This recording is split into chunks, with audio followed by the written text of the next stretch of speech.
The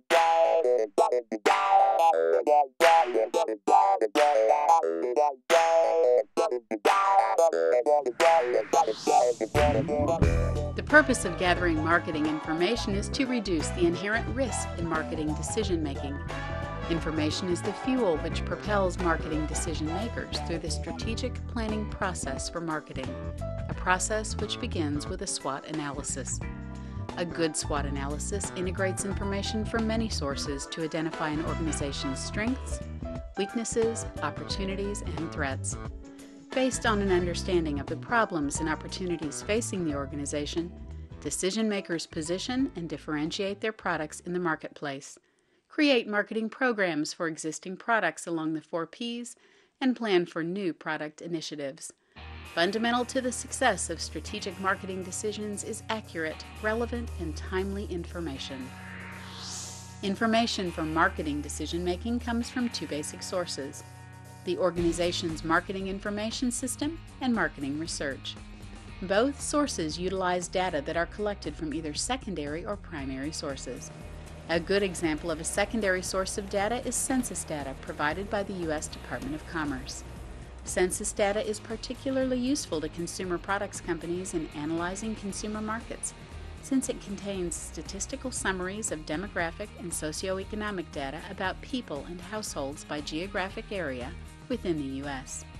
Primary data are collected specifically for solving a current decision problem. For example, data on sales and promotions may be collected using a traditional test market to determine the likely success of a new product. Whether from secondary or primary sources, if the data we collect are not of high quality, no analysis or interpretation can improve the marketing decisions based on this data. Yet data collection is often overlooked as clerical or menial. Nothing could be further from the truth. Quality data collection requires great skill and extensive training to collect properly. However, because primary data collection within the context of marketing research is both expensive and time-consuming, let's take a closer look at this step in the marketing research process. There are 2 basic methods of acquiring primary data: observing or questioning. Both have advantages and disadvantages. In general, observation is thought to be more accurate than questioning because it measures what people do rather than what they say they did. A respondent's memory and willingness to provide information is not a problem in observation studies. If the people do not know they are being observed, the data will reflect normal behavior. In consumer research, observation of buying behavior can occur in a natural environment rather than an artificial setting. On the other hand, observation may not produce accurate data if people are aware of being observed and change their behavior. If human observers are used, the cost of skilled observers may be high. Also, human observers must interpret what they see, and their observations may be difficult to quantify. For example, secret shoppers use their judgment to score a store's cleanliness, and a sales associate's friendliness.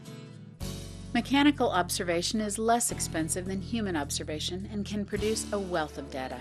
Advances in computer technology combined with scanners at the checkout in retail stores have revolutionized the collection and analysis of retail sales data.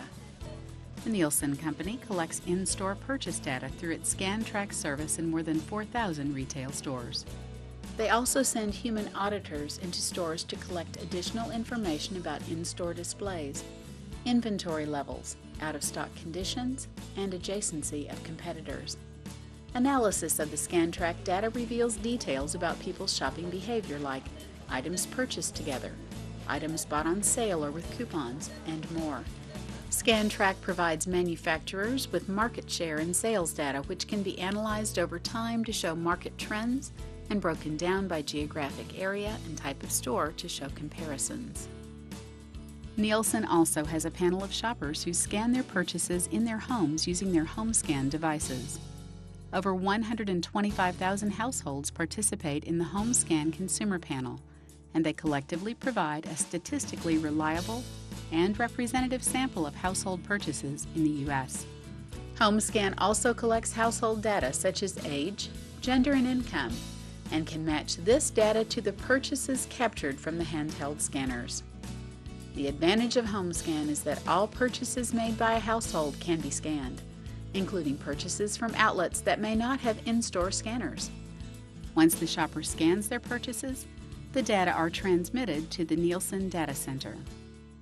Some companies have built databases from their scanner data, and they mine this data for insights into the effectiveness of marketing strategies. Here are some more great ways you can save this week with Kroger Plus.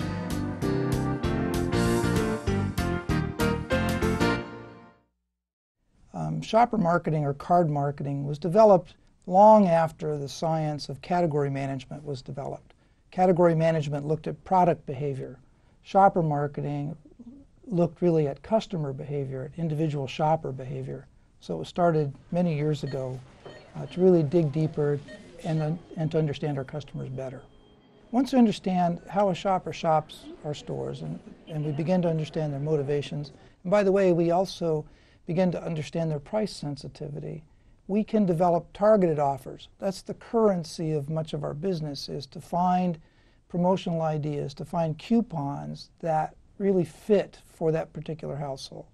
We can begin to target those. We use direct mail to target shoppers. We use receipt prints within our stores. We have a separate printer that also delivers targeted offers, all based on what we've learned is important to that household as they shop our stores over time.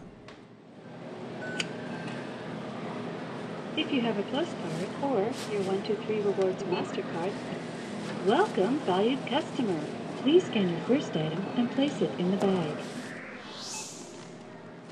As attractive as mechanical observation is, though, it may not be the best choice in certain situations. Human observation is more flexible. Skilled observers can interpret and record behaviors not amenable to mechanical devices. Human observers can move around and observe in different locations. After recording an observation, the observer can interact with a respondent to gain additional insight into their actions. In some environments, videos can be made of respondent behavior and viewed more than one time and interpreted by more than one observer. It's an exercise often in Zen because it means that we look at the same thing or go through the same process over and over and over and over again. And it's often in the 8th hour of watching something that a little light bulb clicks off in your head and you say, how come I didn't see that before? Sometimes observation is not the best choice for collecting data. Observation can tell you what, but not why. In order to get at the whys of human behavior, we must move from observing people to questioning them. When you buy music, generally what type of music do you prefer? R&B. R&B? Okay. Questioning respondents allows us to collect information about their past behavior, their economic and family characteristics, attitudes, perceptions, values, and even what they will do in the future. Questions may involve qualitative or quantitative approaches. Qualitative questioning allows respondents to answer in their own words and to explain their answers. Qualitative questions typically try to probe for why and how. Quantitative questioning often has scales for respondents to use when answering questions, because quantitative questions attempt to estimate how much or how many. An example of a qualitative question might be, what do you think about the new Ford Flex? A quantitative question might ask, rate the styling of Ford's new Flex car on the scale of 1 to 5, with 5 indicating best in class and 1 meaning worst in class. The qualitative approach to questioning is typically associated with focus groups or in-depth interviews. Focus groups consist of small groups of people gathered together to discuss a common topic. The goal is to initiate and sustain the discussion among all members of the group. In-depth interviews, called IDIs, consist of highly skilled interviewers asking questions of one person at a time and probing deeply into a person's responses. The advantages of qualitative questioning are that you can learn respondents' vocabularies, explore their perceptions, attitudes, and behavior, and investigate issues relative to marketing objects and ideas. However, there are limitations to qualitative approaches. It may be difficult to get the desired group together due to geographic dispersion and time schedules. Also, small, judgmentally selected samples, such as used in qualitative research, may not be sufficiently representative of the population of interest. In marketing, typical populations of interest are buyers, distributors, organizations, and special groups like influencers or voters. We're really on the cusp of right now is something more along the lines of combining qualitative and quantitative research to the point where we've just come across a new technology where we actually, respondents may have cameras, respondents in a panel, in a online panel, may actually have cameras attached to their computer, and they can deliver an open-ended response into a camera. Another application for this would be a video diary. So traditionally we've had respondents give a diary on paper. They might be participating in a home use test, and we've given them a product to use for a couple weeks. And traditionally we would have them record all their thoughts and feelings in a diary. We might even ask them specific questions along the way. Well, there's new technology available that would actually allow us to send a video camera to their home or post it on their computer, and they could record their thoughts as they go. And what that does for us in the quantitative world is it takes a more qualitative approach when we're trying to communicate these results to our client and really lets them hear firsthand from their consumers how they're feeling, whether they're frustrated using a product or whether they're exhilarated using a product. That allows us to communicate how the consumers are feeling in a much more poignant way than we could just by saying X% of people felt this way or that way once we get done with the usage test. The quantitative approach to questioning requires all respondents to answer the same identical questions, which often have answer formats that increase the accuracy of measurement. With appropriate sampling, the results can be projected to the population of interest. Also, the data lends itself to statistical modeling and testing. However, quantitative research takes more time to complete than qualitative research and is more expensive due to the cost of proper sampling. The questionnaire is fixed for all respondents and cannot be adapted to circumstances or opportunities. This is in sharp contrast to a qualitative discussion guide, which is flexible and capable of being modified to augment or change the direction of respondent discussion. There are 4 major approaches to collecting quantitative data through questioning: Internet, telephone, mail, and in person. The Internet is capturing more and more of the data collection initiatives worldwide. Respondents find Internet questionnaires convenient, private, and better for showing visuals. Also, sound can be a feature of an Internet questionnaire. If you think about data collection for marketing research in the United States in particular, the Internet was non-existent before 1995. It just sort of emerged at a very small level in 1995, but quickly grew to be one of the fastest growing data collection methods that was ever experienced. So where it was next to nothing in 1995, in 2008 it's going to be over $2 billion. And at $2 billion of research spending, that represents about 43% of all survey research that's done in the United States. So online research, as it's often called now, has really overtaken all other forms of data collection, including telephone, mail, and in person. So it's the most common and dominant form of data collection in the United States, and quickly getting to that same level in Europe. An online access panel is a group of individuals who have agreed to take part in survey research over the Internet. They got recruited from various places.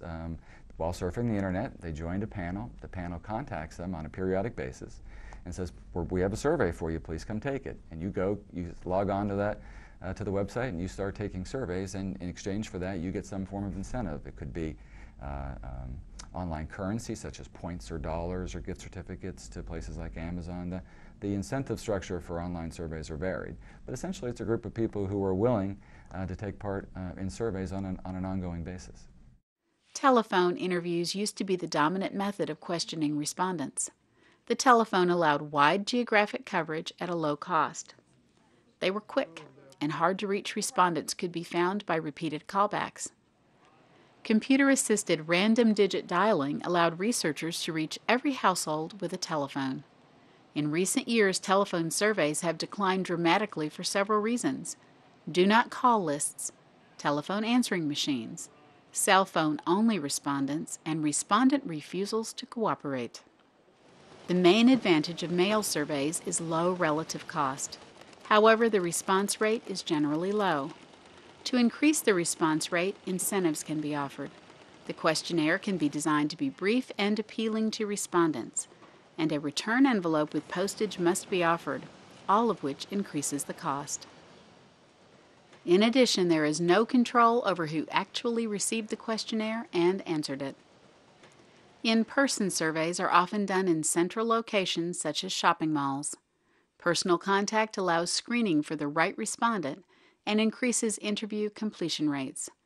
Visuals such as advertisements can be shown, and respondents can interact with products by tasting them, opening packages, and using them.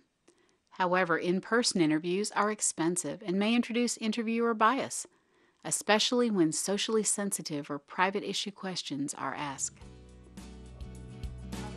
In general, the decision to collect primary data is an investment for companies, one that must have a monetary benefit.